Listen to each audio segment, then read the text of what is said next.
explosion of growth on display in this video. April has been great for me.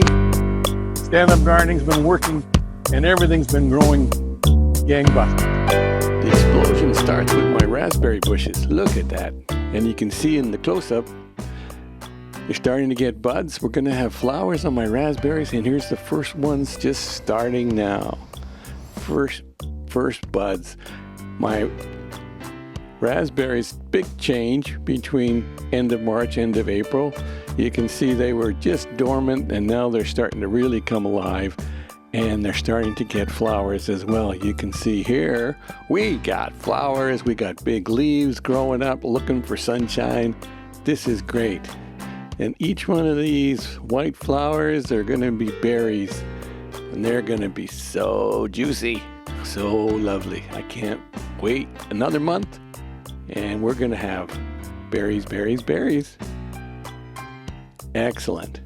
The other thing, of course, is you need to attract bees so you can pollinate these flowers. So that's why I planted some wildflowers. You notice there was a marigold at the start. Oh, look at, here we go. My seedlings have now been all planted in the pots, and here they are on a big table. I got a full table full of greens. Here you can see there, the table's full of lettuce and kale and spinach. There's the kale up close. It's looking really healthy.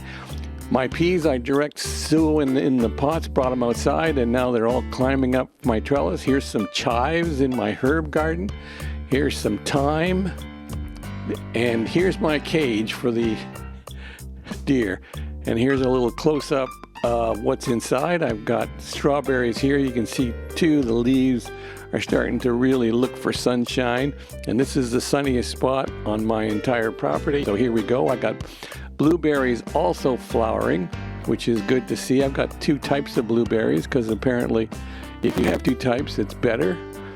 I've got some potatoes sprouting in the back and a bunch of strawberries. As you see, there's my third blueberry plant, and there's a rose bush in the front. Again, I'm also trying to attract bees. Here we go, the garlic, my pride and joy. The garlic is caged away from the deer, and they're starting to really grow now. And here's my other cage. Oh, and there's the marigold, the wildflowers, the bee attractors. Here's the other wildflowers that I planted. They're perennials, so every year, hopefully they're going to come up. I have them in pots right next to my berries. So these other wildflowers will be sprouting flowers, and by the month end, we're going to be great. If you need more help, I got videos on seed starting, transplanting, and also pest control. There's the red subscribe button. Please consider subscribing, helps me out a lot.